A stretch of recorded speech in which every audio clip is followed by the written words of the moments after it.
আজকে আমি বানাবো আমরার টক বা অম্বল। বাঙালিদের খাওয়া দাওয়ার শেষ পাতে একটু টক বা অম্বল হলে কিন্তু বেশ জমে যায়। আর আমরা কিন্তু এই অম্বল বা টক অনেক কিছু দিয়েই বানিয়ে থাকি, তবে আজকে আমি আমড়া দিয়ে আপনাদের সাথে বানিয়ে শেয়ার করব। তো হ্যালো বন্ধুরা, আমি শুভ্রা রান্নাঘরে ভুরিভোজ চ্যানেলে আপনাদের স্বাগত জানাই। চলুন কবে রেসিপিটা দেখে নেওয়া যাক।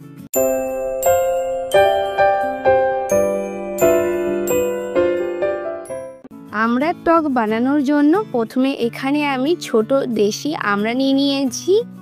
300 গ্রাম মতো আমড়া নিয়েছি, আর পিলারের সাহায্যে আমড়ার খোসাগুলো খুব হালকা করে ছাড়িয়ে নেব, ঠিক এরকমভাবে। আর আমড়ার খোসাগুলো ছাড়ানোর পর মুখের অংশটা আমি কেটে নেব। যদি আমড়া খুবই কচি হয় সেক্ষেত্রে খোসা না ছাড়িয়েও বানানো যায়, তবে আমি একটু খোসা ছাড়িয়েই বানাই। এখানে সব আমড়াগুলোই ছাড়িয়ে নিয়েছি। এগুলো কিন্তু দেশি আমড়া, বিলাতি আমড়া নয়, এগুলো একটু বেশি টক হয়।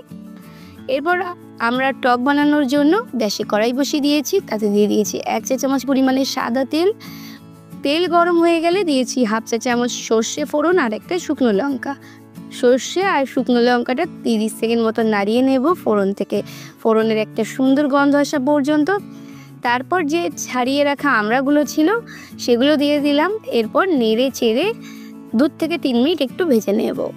এখানে আমড়াগুলো কিন্তু আপনারা কেটে টুকরো করে দিতে পারেন, তবে গোটা দিলে দেখতে বেশ ভালো লাগে, বেশ গোল গোল মতো লাগে, তাই আমি গোটাই করছি।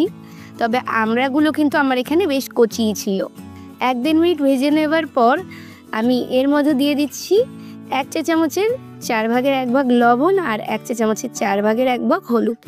লবণ হলুদটা দিয়েও আমার সাথে একটুখানি ভেজে নেব 30 সেকেন্ড মতো, যতক্ষণে আমড়ার গায়ে লবণ হলুদটা মেখে যায়। আমড়াগুলো কিন্তু দেখুন ভাজতে বেশ কিছুটা সেদ্ধ হয়ে যাচ্ছে। তার জন্য রান্না করার সময় কিন্তু খুব বেশি সময় লাগবে না, যেহেতু এটা টক জিনিস সেদ্ধ হতে খুব একটা সময় লাগে না।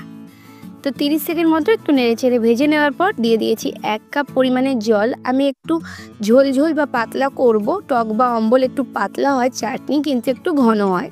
আমি গ্যাসের ফ্লেমটা বাড়িয়ে দিয়ে ফুটে ওঠা পর্যন্ত ওয়েট করব। যখন এরকমভাবে ফুটতে শুরু করবে জলটা, তখন ঢাকা চাপা দিয়ে গ্যাসের ফ্লেম লোতে রেখে 5 মিনিট মতো রান্না করে নিয়েছি। 5 মিনিট পর ঢাকনাটা খুলে নিয়েছি। দেখুন সমস্ত আমড়াগুলো কিন্তু খুব ভালোভাবে সেদ্ধ হয়ে গেছে। সমস্ত কিছু নেড়ে চেড়ে একটু মিশিয়ে নিয়েছি। এরপর আমি মিষ্টির জন্য এখানে দিয়ে দেব মিছরি। আমি মিছরি দিয়ে করছি, আপনারা চাইলে চিনি দিয়েও করতে পারেন। এখানে আমি 1 কাপে 3 ভাগের 1 ভাগ মিছরি দিয়েছি। এরপর নেড়ে চেড়ে মিছরিটা পুরোপুরি গলে যাওয়া পর্যন্ত ওয়েট করব। প্রথমবারে কিন্তু আমি পুরোটা দিইনি, তবে পরে কিন্তু আমি পুরোটাই এখানে দিয়ে দিয়েছিলাম। মিষ্টিটা আপনারা আপনাদের স্বাদ মতো দেবেন। নেড়ে চেড়ে মিশিয়ে নিয়ে মিষ্টিটা যখন গলে যাবে বা চিনিটা যখন গলে যাবে, তখনই কিন্তু আমাদের চাটনিটা রেডি হয়ে যাবে। তবে অবশ্যই করে বলবে একবার টেস্ট করে নেবেন, মিষ্টিটা কম হয়ে গেলে আরও একটু অ্যাড করে দেবেন। তো এখানে আমার মিষ্টিটা গলে গেছে। এরপর 1-1.5 মিনিট মতো একটু জাল করে নিচ্ছি। একটু যখন ঘন হবে ঠিক এরকম, তখন এটাকে গ্যাসের ফ্লেম অফ করে দিয়ে সার্ভ করব। একটু ঠান্ডাই টক বা অম্বল সার্ভ করতে হয়, ঠান্ডা হওয়ার সাথে সাথে একটু ঘনও হয়ে যাবে।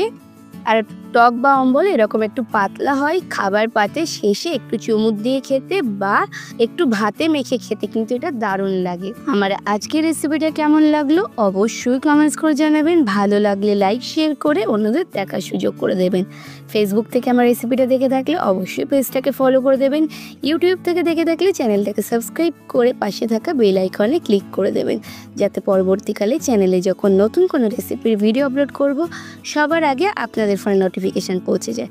আজকে পর্যন্তই, আবার আসবো অন্য কোনো দিন অন্য কোনো রেসিপি নিয়ে। ততক্ষণ ভালো থাকবেন, সুস্থ থাকবেন।